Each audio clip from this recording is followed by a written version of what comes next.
Hi friends, ఎన్నో రోజులుగా మనం వెయిట్ చేస్తున్నటువంటి యూపీఎస్సీ సివిల్ సర్వీసెస్ నోటిఫికేషన్ అయితే నిన్న రిలీజ్ అయింది. యూపీఎస్సీ సివిల్ సర్వీసెస్ అప్లికేషన్స్ అనేది అయితే ఓపెన్ అయ్యాయి. మనం యూపీఎస్సీ సివిల్ సర్వీసెస్కి అప్లై చేసేటప్పుడు ఓబీసీ రిజర్వేషన్ క్లెయిమ్ చేసుకోవాలి అంటే ఆ యొక్క ఓబీసీ సర్టిఫికేట్ కనుక కరెక్ట్ ఫార్మాట్లో లేకపోతే మన యొక్క రిజర్వేషన్ అనేది క్యాన్సిల్ అవుతుంది. ఈ యొక్క ఓబీసీ సర్టిఫికేట్లో మనం ఫుల్ఫిల్ చేయాల్సినటువంటి మెయిన్ సమ్ క్రైటీరియాస్ ఏమిటి అనేది ఈ వీడియోలో డిస్కస్ చేద్దాం. మనం ప్రొడ్యూస్ చేసేటటువంటి యొక్క ఓబీసీ సర్టిఫికేట్ యూపీఎస్సీ ప్రిస్క్రైబ్డ్ ఫార్మాట్లో ఉండాలి. అలాగే కొన్ని క్రైటీరియాస్ని ఫుల్ఫిల్ చేసినప్పుడు మాత్రమే మనకి ఈ యొక్క ఓబీసీ రిజర్వేషన్ అనేది అప్లై అవుతుంది. ఇఫ్ ఇన్ కేస్ మనం ఇవి కనుక మిస్ చేస్తే మనకి రిజర్వేషన్ అప్లై కాదు, అన్రిజర్వ్డ్ కేటగిరీలోకి వెళ్ళిపోతాం. ఈ యొక్క యూపీఎస్సీ ప్రిస్క్రైబ్డ్ ఫార్మాట్ ఎలా ఉంటుంది అంటే మీరు స్క్రీన్ మీద చూడొచ్చు. ఇఫ్ ఇట్ ఈస్ పాసిబుల్ నేను డిస్క్రిప్షన్లో పీడిఎఫ్ లింక్ ఇవ్వడానికి ట్రై చేస్తాను.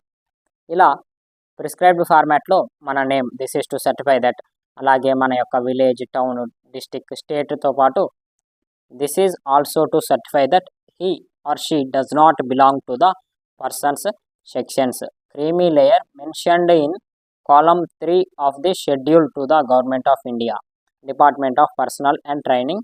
ఓకేనా, ఇలా ఉంటుంది. ఈ యొక్క లైన్ అనేది మీ యొక్క ఓబీసీ సర్టిఫికేట్ మీద మెన్షన్ చేసి ఉంటేనే మీకు ఓబీసీ సర్టిఫికేట్ వ్యాలిడ్ అవుతుంది. లేకపోతే యూపీఎస్సీ ప్రిస్క్రైబ్డ్ ఫార్మాట్లో లేదు అని ఈ యొక్క రిజర్వేషన్ని క్యాన్సిల్ చేస్తారు. ఓకేనా, ఈ యొక్క ఫార్మాట్లో మీ యొక్క యూపీఎస్సీకి అప్లై చేసేటప్పుడు మీ యొక్క ఓబీసీ సర్టిఫికేట్ ఉండేటట్లు చూసుకోండి. అలాగే మనకి ఈ యొక్క ఓబీసీ సర్టిఫికేట్ ఎవరు ఇష్యూ చేస్తారనేది కూడా ఒక మెయిన్ ఇష్యూ అనమాట. అంతకుముందు కోర్టులో కేసెస్ కూడా జరిగినవి. ఏంటంటే ఈ యొక్క ఓబీసీ సర్టిఫికేట్ కొంచెం వేరే ర్యాంక్ ఉన్నటువంటి ఆఫీసర్స్ ఇష్యూ చేశారు కాబట్టి ఇవి చల్లవు అని క్యాన్సిల్ చేసి వాళ్ళని అన్రిజర్వ్డ్ కేటగిరీలోకి ఇచ్చేసరికి కోర్టులో కేసెస్ జరిగినవి.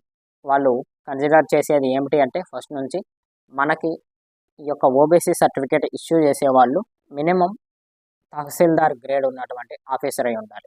మినిమం ఎంఆర్ఓ ఇష్యూ చేసి ఉండాలి. ఎంఆర్ఓ కంటే తక్కువ ర్యాంక్ ఆఫీసర్ ఎవరైనా ఈ యొక్క ఓబీసీ సర్టిఫికేట్ ఇష్యూ చేసి ఉంటే ఆ యొక్క సర్టిఫికేట్ అనేది అయితే ఇన్వాలిడ్.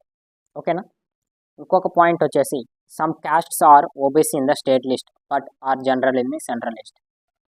ఓకేనా, మీకు తెలిసే ఉంటుంది మనకి పర్టికులర్గా స్టేట్లో బీసీ కేటగిరీ కింద వచ్చినా కానీ నేషనల్ లెవెల్లో అవి అన్రిజర్వ్డ్ కేటగిరీకి వెళ్ళిపోవచ్చు. కాబట్టి మినిస్ట్రీ ఆఫ్ బ్యాక్వర్డ్ క్లాసెస్ అని ఒక వెబ్సైట్ ఉంటుంది మినిస్ట్రీ ఆఫ్ బ్యాక్వర్డ్ క్లాసెస్ కోసం. ఇలా ఆ యొక్క మినిస్ట్రీలో వాళ్ళు ఐడెంటిఫై చేస్తారు ఫర్ స్టేట్కి బ్యాక్వర్డ్ క్లాసెస్ ఎవరెవరు ఓబీసీ రిజర్వేషన్ వీళ్ళకి మాత్రమే అప్లై అవుతుందని సర్టిఫై చేసినట్లుగా వాళ్ళు ఐడెంటిఫై చేసి ఉంచుతారు. ఓకేనా, మనం ఆ యొక్క వెబ్సైట్ లింక్ కూడా నేను డిస్క్రిప్షన్ ఇస్తాను, మీరు స్క్రీన్ మీద చూస్తుండొచ్చు. ఇలా మనం ఆ యొక్క వెబ్సైట్లోకి వెళ్ళి ఇలా స్క్రోల్ చేస్తే మన తెలంగాణ ఉంటుంది. తెలంగాణ మీద క్లిక్ చేస్తే OBC reserved categories, OBC reservation categories మొత్తం చూపిస్తుంది. ఆ యొక్క పర్టికులర్ ఓబీసీ కేటగిరీ ఉన్నదా లేదా చూసుకోండి. ఇందులో కనుక మీ యొక్క రిజర్వేషన్ అప్లై అవుతే మీకు ఓబీసీ సర్టిఫికేట్ వ్యాలిడ్ అవుతుంది. ఓకేనా, అలాగే యూపీఎస్సీకి అప్లై చేసేటటువంటి ప్రతి ఒక్క ఓబీసీ క్యాండిడేట్ ఓబీసీ సర్టిఫికేట్తో పాటు ఒక ఫార్మ్ అనేది ఎడిషన్గా యాడ్ చేయాల్సి ఉంటుంది. ఇది డిక్లరేషన్ ఫామ్, మీరు స్క్రీన్ మీద చూస్తుండొచ్చు. Form of declaration to be submitted by the candidate in addition to the community certificate proforma. ఇది నార్మల్గా మీరు అక్కడ బ్లాంక్స్ ఉన్నవి, అందులో మీ యొక్క డీటెయిల్స్ ఫిల్ చేసి సిగ్నేచర్, మీ యొక్క నేమ్, అడ్రస్ రాసిన తర్వాత దాన్ని మనం అప్లోడ్ చేయాలి వెబ్సైట్లో. సెలక్షన్ ఒకవేళ మనకు అవుతే ఈ యొక్క ఫామ్ను కూడా తీసుకెళ్లాల్సి ఉంటుంది. సో ఓబీసీ సర్టిఫికేట్ అప్లోడ్ చేయడంతో పాటు ఈ యొక్క డిక్లరేషన్ ఫామ్ను కూడా అప్లోడ్ చేయాలి. ఈ యొక్క డిక్లరేషన్ ఫామ్ని అప్లోడ్ చేసింది అన్ని మీరు జాగ్రత్తగా ఉంచుకోండి. ఓకేనా, ఇది ఫ్రెండ్స్ ఓబీసీ సర్టిఫికేట్కి సంబంధించినటువంటి ఇన్ఫర్మేషన్. అలాగే యూపీఎస్సీ సివిల్ సర్వీసెస్కి మనం అప్లై చేయాలంటే యూఆర్ఎన్ ప్రాసెస్ని కంప్లీట్ చేయాల్సి ఉంటుంది. ఇలాంటి యూఆర్ఎన్ ప్రాసెస్ ఎలా చేయాలి అనే దాని గురించి సింపుల్గా నేను ప్రీవియస్ వీడియోలో ఎక్స్ప్లెయిన్ చేయడం జరిగింది.